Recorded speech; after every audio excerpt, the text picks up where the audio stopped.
First, it's heady times in the woolshed. A bumper season with grass up to your knees, strong mutton prices and a surging wool price. It's been more than 2 decades since all those factors came together, briefly as it turned out, just before wool prices crashed. Now at last, those who have stuck with wool through some very hard times are being rewarded handsomely.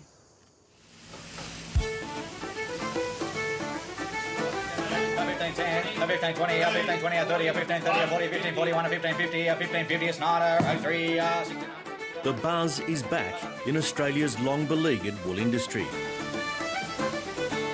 It's been really good.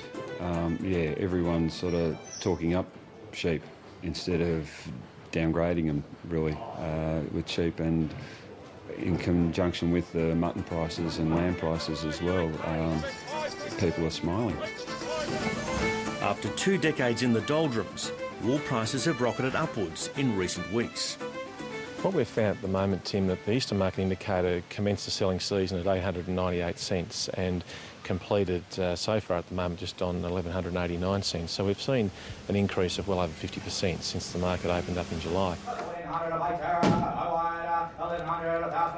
Basically, we're seeing gains in excess of 200 to 300 cents on the mainly at the fine end of the market, Tim.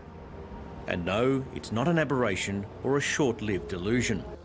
Good prices, say the experts, look like sticking around.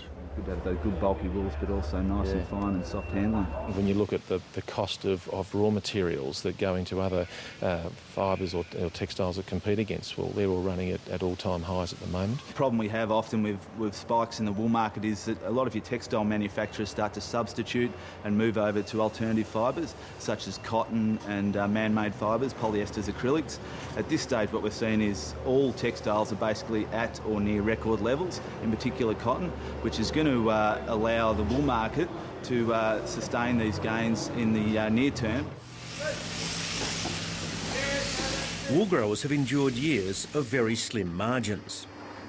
The last serious rise that we had was after the disposal of the stockpile in 2002, 2003, when the graph went up like that, and the EMI peaked, I think, at 11.95, and but we've really got to go back to the 1980s, the late 1980s, when we had a very sustained, very good period where the EMI got up around 1260 odd, I think. Yeah. So what has happened in the last few weeks? Basically, it's a range of factors, all coming together at once, and very few saw it coming. It's just been so down for so long that it's hard to sort of see an improvement in the situation. What's really been driving that is pretty much a lack of supply of fine wools. Also, your medium wools have been caught up in this as well and have risen upwards of 150, 200 cents also since the Christmas break.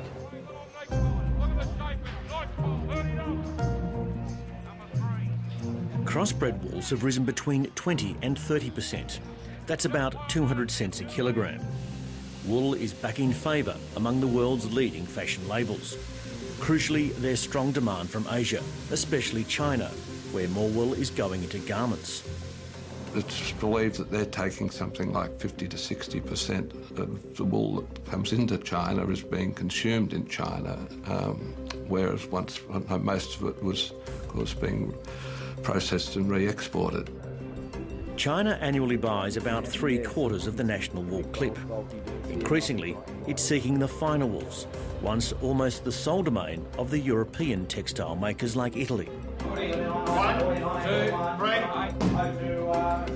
The wool market is a barometer of a country's economic health, and Italy is back with a vengeance.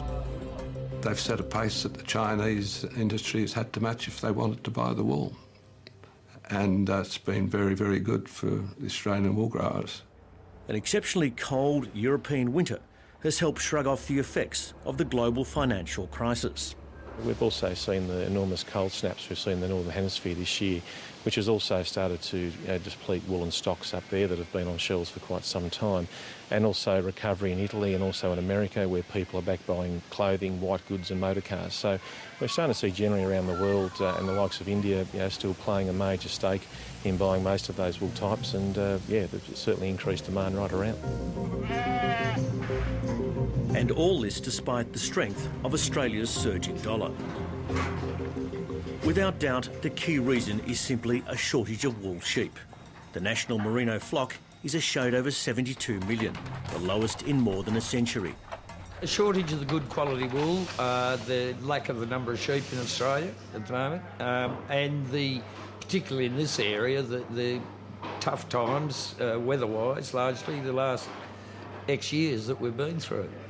People have, because there hasn't been the returns in wool, people have gone out of wool and gone into cropping more and more, and been able to do it in a lot of the wetter areas of Victoria because it hasn't been that wet. Indeed, up till a year ago, most of Australia's eastern seaboard had experienced a decade of well below average rainfall. The change in recent months has been dramatic. The sheep like short sweet grass, and we've got large amounts of grass out there that's getting a bit long, and which is causing a few problems as well. So it's gone from one extreme to the other of not enough to almost too much. So just trying to manage it so that we can get the best out of it. At Bannangill Station near Skipton in Western Victoria, shearing of the 25,000-strong merino flock is in full swing. In the 1800s, at the peak of the wool boom, there were once 32 shearers working in the historic woolshed. These sheep have fleeces of around 18.5 microns, exactly the type currently in high demand. Considering the season we've had with all the wet weather, it's coming up quite well. Yeah, probably actually more wool than we had last year on the sheep. And nationally, most of the clip won't be as fine this year. That's entirely due to the season. The wonderful seasonal conditions that we've had has made the fibres fatter, for lack of a better expression. And so we've got an overall pressure on supply, and we've got an even greater pressure on supply at the fine wool end. Bruce Pettit has been in the industry for 50 years as a wool classer and dipping contractor. He wisely points out that had it not been for the good mutton prices of recent years, Australia's merino flock would be even smaller. People have stuck with wool recently, over the last couple of years, or stuck with sheep. And of course now it's an advantage because here we are with wool improving.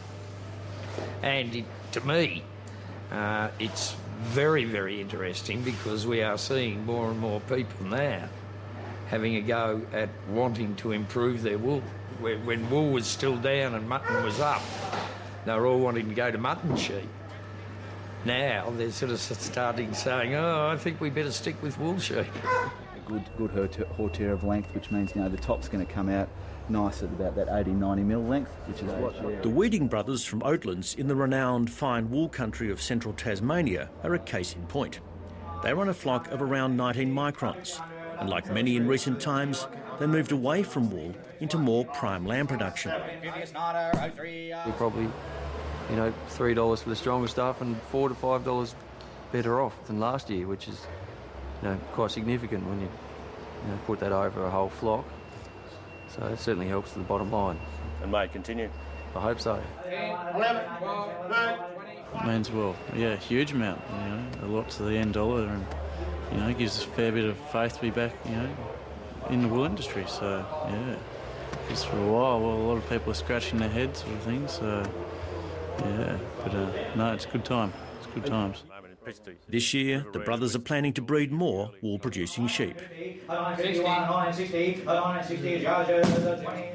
John and Heather McIntyre's wool topped the prices at this Melbourne sale, 1960 cents a kilogram for wool shorn from 2-year-old mixed-sex sheep. It was just reward for the couple who never lost their faith in wool. We were terribly pleased today. It's made above valuations and the best prices for some 23 to 25 years. And that's a great thing for the wool grower, particularly the superfine wool grower, because we haven't really been getting the value for the work we put into the breeding and the nurturing of our sheep. And we live in country that's been a bit dry in the Western District, and so this is a fantastic day today for us. Certainly there has been some dramatic drops in superfine wool after the peaks there in 1988-89.